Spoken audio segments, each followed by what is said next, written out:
प्यारे बच्चों, आदाब, सलाम, नमस्कार। बच्चों, हम आजकल आपसे जो बात कर रहे हैं वो आपके एग्जामिनेशन की तैयारी की बात कर रहे हैं कि आपको अपने एग्जामिनेशन के लिए कैसे तैयारी करनी चाहिए। हम पिछले 3-4 वीडियो में आपसे इसी तरह की बातें कर रहे हैं। आज फिर आपके साथ कुछ और पॉइंट्स लेकर आया हूँ आपके सामने, और मुझे उम्मीद है कि आप उन पॉइंट्स पर, या जो आपको बताए जाते हैं, ये इम्पोर्टेंट बातें, ये ज़रूरी बातें, इन पर आप ज़रूर अमल कर रहे होंगे। एक और चीज जो आती है वो है आपकी टाइम मैनेजमेंट, यानी प्रैक्टिस करना है आपको टाइम मैनेजमेंट को, कि जो आपका टाइम मैनेजमेंट है उसकी हमें प्रैक्टिस भी करने हैं। आपको मालूम है कि आपका एग्जाम जो है वो 2 घंटे का है, या 3 घंटे का है, या 2.5 घंटे का है। तो अब आपको उसकी प्रैक्टिस भी करनी है कि आप उतने घंटे में पूरा पेपर आप कर पा रहे हैं या नहीं कर पा रहे। वो एक बहुत जरूरी है कि आप सिमुलेट करें एग्जाम कंडीशंस को, यानी आप बिल्कुल उसी तरीके से तैयार होकर बैठें, और एक जो रिवाइज कर रहे हैं आप पेपर, पिछले साल का कोई पेपर आप ले लें, और उस पेपर को आप कोशिश ये करें कि आप उतनी ही देर में उस पेपर को, उतनी ही कंडीशन में, उसी तरह की कंडीशन में बैठ के आप उसको राइटिंग में आपने प्रैक्टिस करनी है। तो आपको लगेगा कि आप एग्जाम दे रहे हैं, आपको ये अंदाजा भी हो जाएगा कि आप उतनी देर में कि आप पूरा पेपर कवर कर पा रहे हैं या नहीं कर पा रहे हैं। यानी एक तरह का आपका मॉक टेस्ट होगा, और इससे आपका जो टाइम है वो इम्प्रूव होगा, और आपका जो टाइम है वो मैनेज हो जाएगा। ठीक है, ये बहुत जरूरी है आपको ये काम करना। फिर एक स्पेसिफिक टाइम आप दे दें अपनी एक्टिविटीज को। यू नो, जो जो आप प्रैक्टिस करते हैं उसमें क्वेश्चन बड़े भी होते हैं, छोटे होते हैं, तो आपको एक ये अंदाजा होना चाहिए किस क्वेश्चन को मैं कितना टाइम दूंगा। तो ये भी एक आपको प्रैक्टिस करनी है।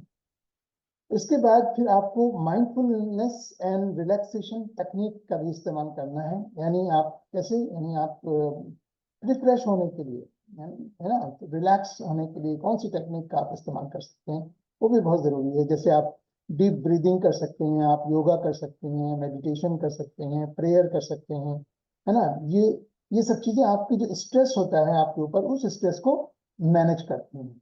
आप प्रेयर करें, जिस तरह भी आप करते हैं, आप मेडिटेशन करें, योगा करें आप, और गहरी सांस जो लेते हैं बैठ करके, उस तरीके से लें, तो उससे आप रिलैक्स फील करेंगे, और एक तरह से बिल्कुल आप रिफ्रेश हो जाएंगे। और हमें उम्मीद है कि आप अपनी ये जो एक्टिविटीज करते हैं उसमें आप ब्रेक भी लेते होंगे पढ़ाई के दौरान, जैसे हम शुरू से कहते आ रहे हैं कि आपको अपने शेड्यूल में ब्रेक भी लेना है। उससे भी आप रिफ्रेश होते हैं, बहुत ज़रूरी है। आखिरी बात जो मैं आपको बताना चाहूंगा वो ये कि आप स्टे इन्फॉर्म, यानी आपके पास सारी चीजों की इत्तला होनी चाहिए। क्या क्या इत्तला होनी चाहिए कि आपका एग्जाम का पैटर्न क्या है, आपका सिलेबस क्या है ना, और क्या उसमें कोई चेंजेस तो नहीं हो गए हैं, मार्किंग स्कीम में तो कोई चेंजेस नहीं हुए हैं। हालांकि आपने प्री बोर्ड का एग्जाम दे रहे हैं, उसमें सारी प्रैक्टिस आपने की होगी, लेकिन फिर, और टीचर्स भी आपको बताते रहते हैं, लेकिन फिर भी आप टाइम टू टाइम उसको एक बार जरूर देखा करें। जो इम्पोर्टेंट डेट्स हैं, इंस्ट्रक्शंस हैं एग्जाम के, मुझे यकीन है कि प्री बोर्ड में आपको जरूर ये प्रैक्टिस कराई होगी, आपको सारे इंस्ट्रक्शंस बताए होंगे कि बोर्ड में क्या क्या इंस्ट्रक्शंस होते हैं, इस तरह की चीजें करती हैं, उनको अपने ध्यान में रखें। ये बहुत जरूरी है उन इंस्ट्रक्शंस को फॉलो करना। यानी एक हेल्दी बैलेंस भी होना चाहिए between your study and relaxation, ये भी आपको ध्यान रखना है। और अपने यानी दोस्तों से, अपने टीचर से कोई चीज पूछने में कोई झिझक महसूस ना करें, बिल्कुल भी। जहां भी आपको हल्का सा भी डाउट लगता है, वहां आप अपने दोस्तों से जरूर पूछ लें, अपने टीचर्स से जरूर संपर्क करें, उनसे कांटेक्ट करें, उनसे पूछें। यानी हेजिटेशन का कोई मायने नहीं है, कोई अर्थ नहीं है कि आप हेजिटेट करें, बिल्कुल नहीं, कोई झिझकने की जरूरत नहीं है। आप बेधड़क होकर के अपने दोस्तों से, अपने टीचर से, अगर स्कूल के प्रिंसिपल के पास भी आपको जाना है तो आप उनके पास भी जा सकते हैं, पूछ सकते हैं। मुझे उम्मीद है वहां तक जाने की जरूरत नहीं पड़ेगी, आपके सारे टीचर्स आपकी मदद करने के लिए तैयार होंगे।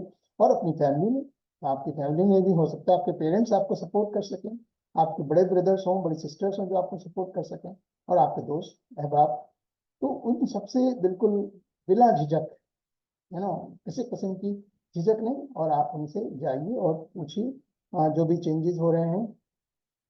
तो ये सब चीजें सिर्फ आपको याद रखनी है, और याद के साथ आपको प्रैक्टिस करनी है। जो भी आपको हमने ये इन सारे वीडियोस में 4-5 दिन से जो हम आपसे बात करते हैं, उनको अपने ध्यान में रखिए, और हमें ऐसी आशा है कि आप उन सब चीजों को जो हमने बताई हैं आपको इन छोटे छोटे वीडियोज में, आपने फॉलो कर रहे होंगे।